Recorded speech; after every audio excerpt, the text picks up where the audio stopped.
Welcome ghosts and ghouls to another episode of Danica Raven's BiteSize Horror. This week we're reading our first story from local author Shaun McLaren. This story is called The Portent. If you're sitting comfortably, we shall begin. This is the last testament that I shall pen on the horrors that unfolded around the incident of December 3rd, 1837. I will not go into details of the voyage, for it was many months on brutal seas. Instead, I shall tell only of our arrival upon that rock. This brief document pertains to the voyage of Captain Manus from London upon the Old Venerable, and the fate of the crew of said journey. The memory of my friends and the crew's execution upon the blighted isle is an image I wish not to recall. As such, I design to skip to my own survival. That terror made manifest haunts me still. The thing from beyond the veil stalks me to this day, I fear. I imagine it may be the last testament that I write, if illness does not claim me first. I will start my recounting after the death of each and every man who had pledged to my service. I had been in the ancient construction for what felt like a full day. I had discovered each body in manner most macabre that any man should ever have seen. I resolved to flee, to escape. In that moment, all the sanity left at my disposal demanded it. To this end, to save myself from suicide or other comforts, I ran away from it. I peered. The gleaming flicker danced along the frame, spilling light down the stone hallway. The thumping footsteps subsided. Perhaps it tired or lost my trail. I could not allow the hope of either eventuality. I turned fumbling through the archway, catching my sodden garments on the dry stone edge, ripping them further. The oppressive miasma forced its way into my nostrils, its unnatural pungency stinging the senses with the very offensiveness of it. How had it come to this? To what end had my fellows come when they breached this pitiless rock? The question that burned deep within my mind, the question that wakes me in fever when sleep ever takes me, what was the being that I had glimpsed? That wet, glistening, nameless and formless thing. The human mind was not made to endure such sightings. Yet still, no matter the amount of narcotics I thrust into my veins, I see it. Instinct pushed me onwards. My breath came in gasps as I spied the stair that we had ascended. Too blind in our rush for riches. Perhaps a hope was left in this place which sought to suffocate the dreams of man. I crossed the corridor quickly, taking pains to conceal my rush, and began my descent. Then the rasping again. I can't help but convulse somewhat as I write this. It was close. Close enough to echo from the bottom stair. The pulse that pounded in my veins accelerated further. How? How did it pass so quickly? From what pit of an unknown hell had this abhorrence been spat forth? I doubled back, picking up pace. I still remember how my heartbeat was like a cacophony in my breast. I wanted out. I slipped into the hallway again, hoping and praying to God that this wretch had spared the fate of the others.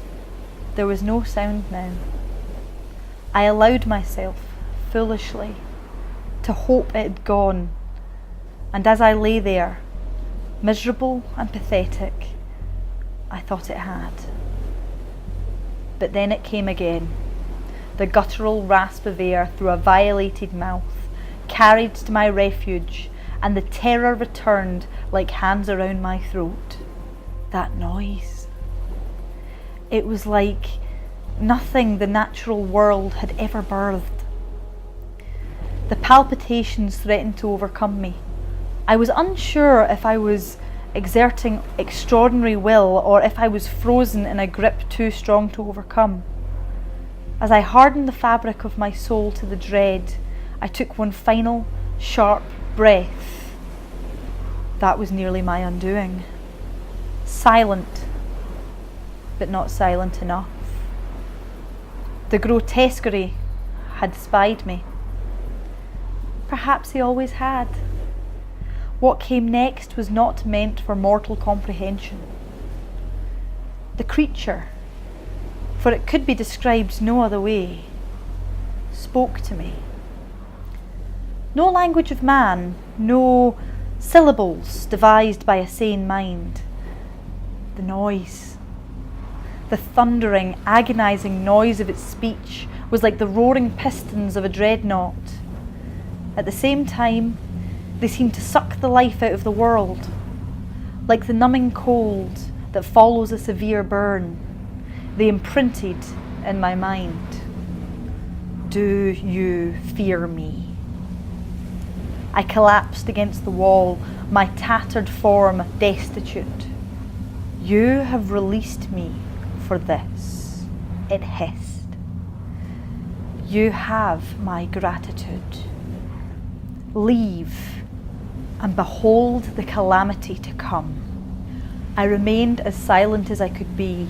I wanted to rip my own veins out for fear their frantic beat would be a beacon to this abomination. I have taken your consorts. A trickle of scarlet dripped past my lip.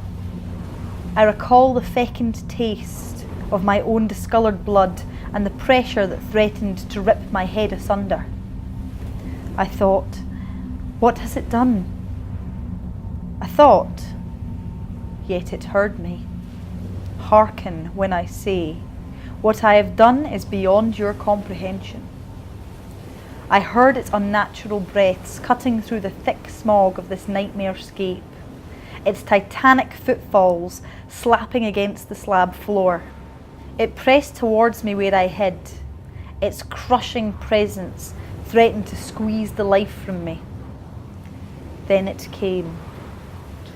It was something primordial, ancient. It was both humanoid and utterly bestial. A maw that shifted between hanging down and being ravaged and ripped to bloody shreds, to then retracting and displaying a blossom of teeth. The skin, if it was skin, shifted before my very eyes, taking on a plethora of tone, which to see caused me to be seized by a racking cough and my own blood to come from my eyes. That truly monstrous effigy stared through me. It's seen all my fears, every thought and emotion, all the shards of my sanity, and eviscerated them. When I at last seen the eyes, those orbs of such utter malice, burning in their intensity of sickly light, I nearly wept. Well, I write this even now. I fled. What else could I do? I ran with rancid air burning in my breast. I ran in a state of terror-induced delirium, while the choking scent of putrefaction hung around me and the sinister moans pursued me. I left my companions, men I had been at sea with for years. I left them to die in that hellish domain. Those phantom discs plague me. That sighting will haunt me with tainted visitation until I am dust. I care not for any judgment from whoever shall find and read this. It is my last words to the world, and if it condemns me as a madman, then so be it. I have left this quill for the past hour. My body was overcome with a sudden malady. Apologies for the blood on the parchment. The hour is now 10 past the stroke of midnight, and I fear I won't have the sobriety to scribble these last few words, so I'll finish what I can now.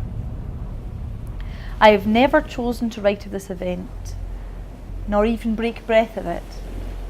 Tonight is different. Tonight, after the last 30 years of my life spent in fever and wavering sanity, I have succumbed. The beast, it has returned. I can feel it. I feel it as surely as I feel the opium seize me, as surely as I feel my pulse.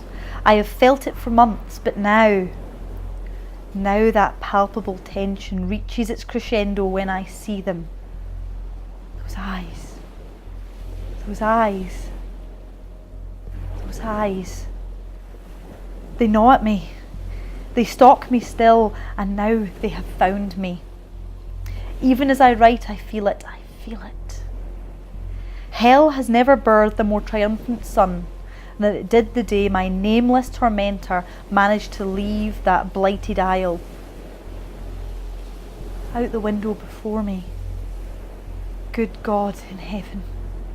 I see them. I see it. May God forgive my soul for the cardinal sin that I am about to commit. Found in the empty room of Captain Manus, along with a double-barrelled shotgun, blood-stained around the writing desk, and the log of the Old Venerable on the 3rd of December, 1837. Log of voyage on file with London Constabulary. Scattered notes and journals discovered at scene, to be read and recorded. No body discovered.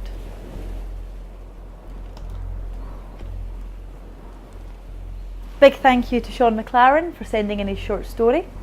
If you have a short story of your own, please send it in. I'd love to read it on the show.